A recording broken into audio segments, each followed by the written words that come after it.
Hey everyone, how's it going? So, I'm gonna review for today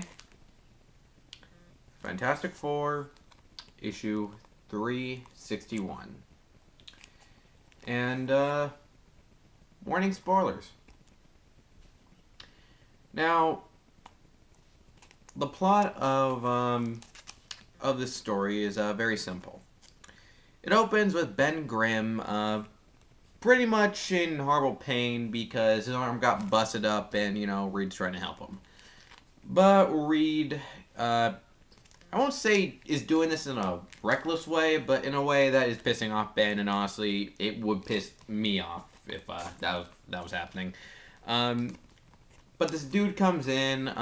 We find out that he was an old pal of Ben's when before he met the team, and you know, he wants to talk to him. They have a beer and stuff. They're doing fine. And then the guy says, I came to you because I need your help. My son's acting weird, and I think it might be drugs. Ben decides to help him out, and, on the way, Ben meets some of these street thugs. And they're pretty much just the street gang and stuff, the thugs that you would see in movies and stuff. They're just a bunch of kids with nicknames and stuff. They act all tough, and they're all like, I can kick your ass, despite the fact that usually the main character can easily take them down, especially if they just use snowballs. But yeah, Ben tells him, what he's doing, and they decide to help him out. And they end up in this warehouse where we find out who the main villain is. And, well, it's...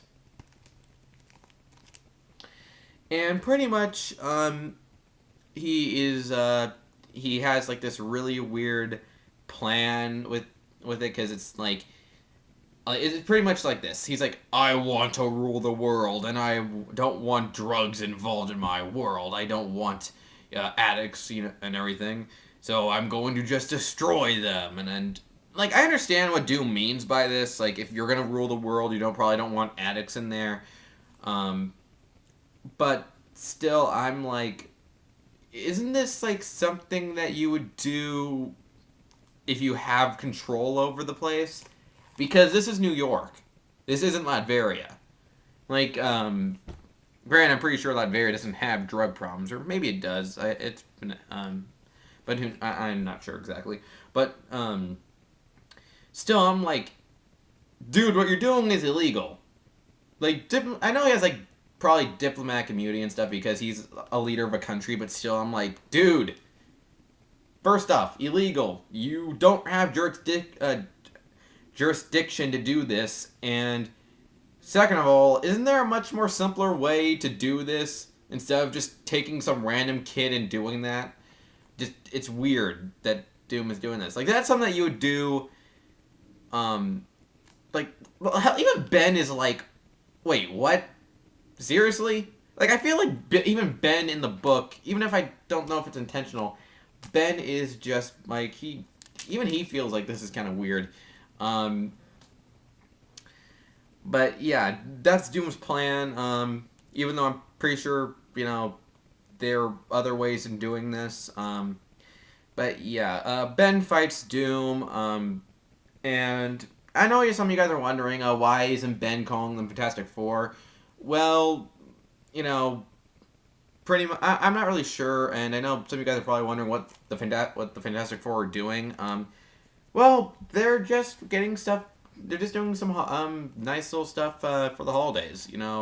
We get some little stuff with little Franklin and Johnny, and they're okay and all. And it kind of goes the whole, yeah, they might be heroes, but they're also a family type of thing, which is something that you would know from the Fantastic Four. Well, you would know, but whatever.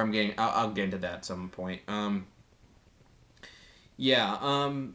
But Ben, yeah, he's dealing with those guys. And I'm also going to guess that Ben did not know it was Doom. Heck, he didn't know it was going to be Doom.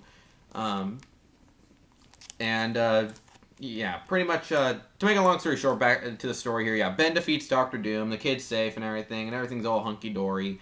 Once again, it's just a simple little story of the Thing helping out a guy, and it was all right. Like even though I do have problems with Doctor Doom's plan, especially since it's probably a plan that you would also probably want to do when you have control over the area, and all he had was a warehouse. Um, but yeah, pretty much it's okay though. Like there's nothing in this story that it's like it pisses me off. Like it's just like yeah, that's a little weird. And I kind of wish we focused a little bit more on Ben in here because Ben is a really good character, and heck his designs right now is the only thing I like with the Fantastic Four, uh, uh, you know, uh, picture right now. But I'm not gonna get into that. But I will say that it's good, and it does make the Fantastic Four feel like a family in this thing. Because lately the team has gone through a lot of stuff in comics, and I'm not really sure what they're doing, but we might not be getting the team for a long time. So I gotta say is if you're looking for a nice little holiday story that has superheroes being heroes, and kind of showing also good family stuff, I recommend checking this out. It's not the worst thing ever. It has issues, but not all stories have to be perfect. So that's all I gotta say.